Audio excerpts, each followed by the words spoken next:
Welcome to Archetypes of the East. Today we're looking at Hexagram 27, the corners of the mouth, Nourishment. Nourishment goes beyond the physical realm to include intellectual and spiritual intake.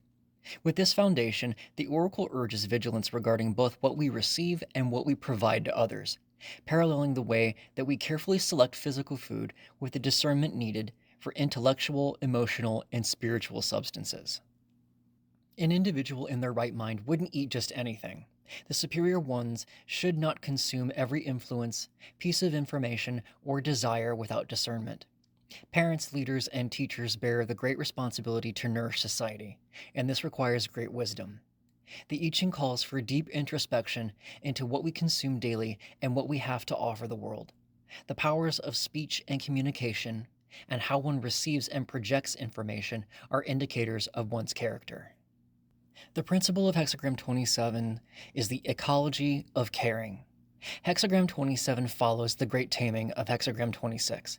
Once you have accumulated power, you must learn how to sustain it properly. The trigrams represent mountain above and thunder below. Visually, this creates an open mouth, the solid top lip, stillness, and the moving bottom lip, activity. The ultimate lesson and advice of this hexagram is the discernment of proper sources. Nourishment goes beyond the physical realm. The oracle asks you to look at what it is that you're consuming. Are you eating negativity, gossip, or junk information? Or are you consuming intellectual, emotional, and spiritual substances that build your strength? You are what you absorb.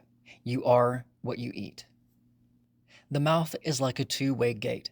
What goes in nourishes you. What comes out, such as your speech, your ideas, and your labor, nourishes others. If you provide poison to others, you corrupt your own environment.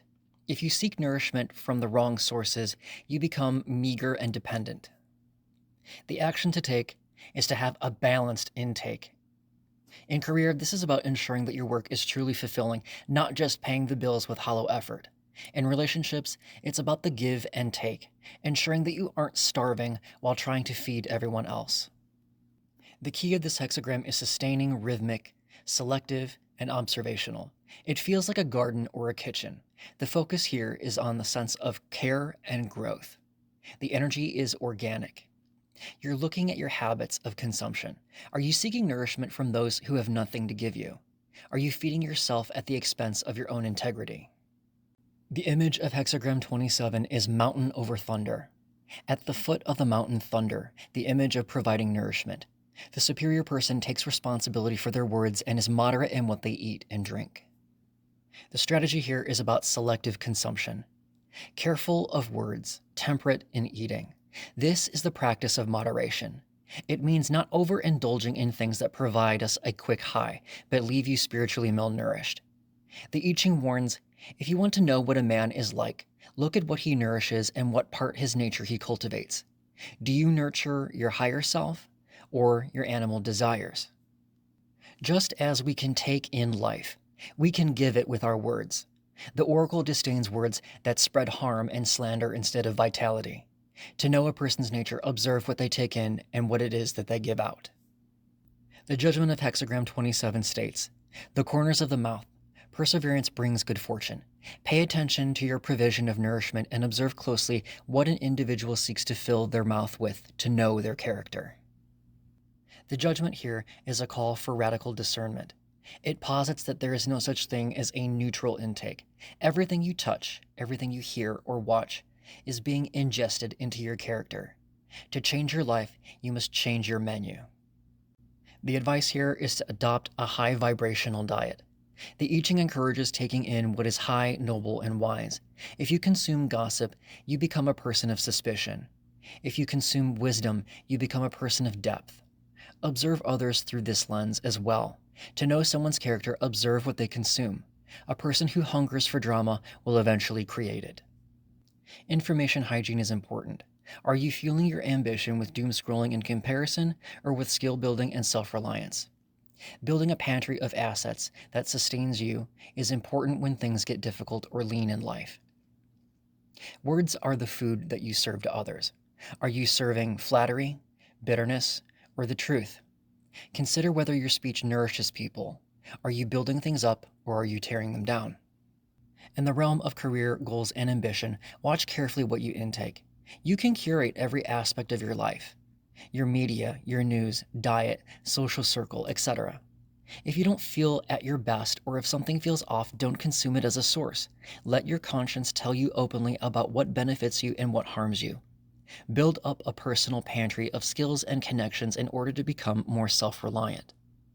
In the realm of relationships and social flow, speak only if your words are necessary, true, and helpful to others. The power of words is immense. Consider whether your speech nourishes people and the environment. Are you building things up or are you tearing them down? This is the saying, garbage in, garbage out. It's the realization that your mental health is the digestion of your environment. If you want to be a leader, you must eat like one, consuming the hard truths and deep knowledge that others find too heavy to chew. The I Ching says, show me your library, social circle, and your search history, and I will show you your future. A changing line 1. One has a great source of nourishment within, but frowns with envy at what others possess. One possesses a precious magic tortoise, which is a source of endless wisdom and divine guidance. And you look at me, the oracle, with a frown. Misfortune. This line is talking about internal sourcing. Line 1 is the arousing thunder that begins to move. However, instead of moving toward its own inner light, it moves away in envy. The magic tortoise here represents your innate wisdom, your unique path, and your connection to the divine, or even the use of the oracle of the I Ching itself.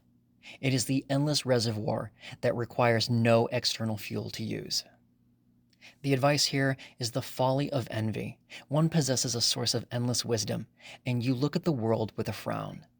Misfortune arises because you are abandoning your own power to chase someone else's nourishment. When you desire another's life, career, or talents, you let your magic tortoise go. You trade a divine guide for a beggar's bowl. You must reject dependency. Being dependent on the approval of others leads nowhere. The drooping mouth or the frown here is a physical sign of the soul that has forgotten how to feed itself. If you wait for others to feed your ego or tell you that you're worthy, you will always be hungry. The oracle is essentially saying, you have the secret to eternal life in your pocket, yet you're asking me for a sandwich. The action here is to recognize the wonder and the worth that you have within you and start with self-provision. In career, stop looking at a competitor's success and look to your own magic tortoise, which could be your unique skill set. In relationships, stop seeking completion from a partner and start bringing your own fullness to the table. Provide for yourself apart from the other's expectations. This is the line of comparisonitis. It's the person with the $1 million idea who stops working because they saw someone else get a small seed funding check. It's the artist who stops painting because they aren't getting enough likes. The I Ching says, your envy is a leak of your gas tank. Plug the leak by remembering that you are your own primary source of energy. A changing line 2. Turning towards a far-fetched and unrealistic source of provision, like turning to a very distant mountain summit for nourishment. To deviate from the sensible path brings misfortune. This line is talking about finding practical sources of nourishment. Line 2 is a weak position. It represents someone who should be tending to their own garden, but instead looks upward to the mountain, or the hill in this translation, for a handout or a miracle. This is a perversion of the flow, because it seeks to gain something for nothing. It seeks a solution that is far-fetched and disconnected from reality. This is about rejecting what is unrealistic. This is the shortcut trap. You're looking for a pompous validation or a distant summit to provide you for what you should be producing for yourself. Whether this is a get-rich-quick scheme or a desperate hope that a high-ranking person will save you, it's deviation from a sensible path. This is a caution against becoming parasitic. When you seek nourishment from the wrong level, you toil without any sort of result. It is exhausting to chase after a mirage. The I Ching warns that by deviating from the natural order, where the strong provide and the developing work, you create a state of chronic malnourishment for yourself. The idea here is to lower your gaze. In career, stop waiting for the perfect high-level connection and start mastering the practical tasks in front of you. In relationships, stop expecting a partner to be your everything. Look for your nourishment in the small, within-reach interactions of daily life. This is the line of influencer envy, or waiting for a miracle. It's the entrepreneur who spends all their time trying to get a celebrity endorsement instead of actually building a solid product. It's the belief that a big break will fix a lack of foundational work. The I Ching says the mountain summit has a great view, but nothing grows there. If you want to eat, look to the soil and not to the sky. A changing line 3. Turning away from a good source of nourishment. Persevering in this way brings misfortune. If one persists in this error, do not act on any endeavor for as long as you willfully remain in your faults. Nothing furthers the scenario until correction is made. This is the line of stopping the internal rot. Line 3 is the transition point from the open mouth, the top of the lower jaw. In this position, the energy of thunder is at its most impulsive. This is the junk food line. It represents someone who is turning away from what is good and healthy, which is virtue, hard work, or deep connections, and is instead feeding on high-speed, low-value stimuli, greed, superficial validation, or even destructive habits. The advice here is to take the warning of long-term penalty. If you persist, recovery could take a long time. The traditional line says 10 years, which is just a symbol for a full cycle of time. This means the damage that you're doing to your metabolism, which could be your reputation, your health, or your character, by choosing this negative source is not easily undone. You're building a debt that the universe will eventually come to collect. This is about willful fault. This is a spiritual lockout. As long as you're seeking nourishment from a poisoned well, any new project that you start will be tainted by that same toxicity. Nothing furthers here because your foundation is currently made up of junk. The action here is a total detox. In career, this is the person cutting corners or engaging in shading deals for a quick buck. Stop now or you'll be blacklisted for a decade. In relationships, this is a trauma bonding or staying in a toxic loop because it's exciting. Cut the cord before you lose your ability to recognize a healthier partner. This is the line of the dopamine trap. It's the person addicted to the likes of strangers while their real-world family is starving for their attention. It's the hustle culture that destroys your health for a status symbol. The I Ching says you are eating poison and calling it a feast. Put the fork down, go into recovery, and don't try to build anything new until your system is completely cleaned. A changing line 4. Choosing to turn towards a high-quality provision of nourishment, like turning towards the summit of a high mountain instead of a hill, brings good fortune. The superior one in their tenacity looks about like a tiger that spies its prey ready to pounce on their objective. There is no blame in this vigor. This is the line of looking for elite sources. Line 4 is the first line of the upper trigram of mountain. Unlike line 2, which was too weak to reach the summit, line 4 is the position of responsibility. This high mountain represents the highest spiritual or professional principles. Looking upward here is not an unrealistic dream, it is a mission. This is the power of true intent. One can attain nourishment from a higher source. You are encouraged to be like a tiger that spies its prey. This isn't about being a predator, it's about having a singular, powerful focus. When you're hunting for the best, which is the best knowledge, best partners, or best outcomes, your insatiable craving is what ensures that you don't settle for junk food or second best. Sometimes people who are highly focused and ambitious are judged for being too much. The Oracle reassures you that as long as you're seeking high-quality provision to fuel great deeds, your intensity here is a virtue. The action here is to have a very specific targeted search.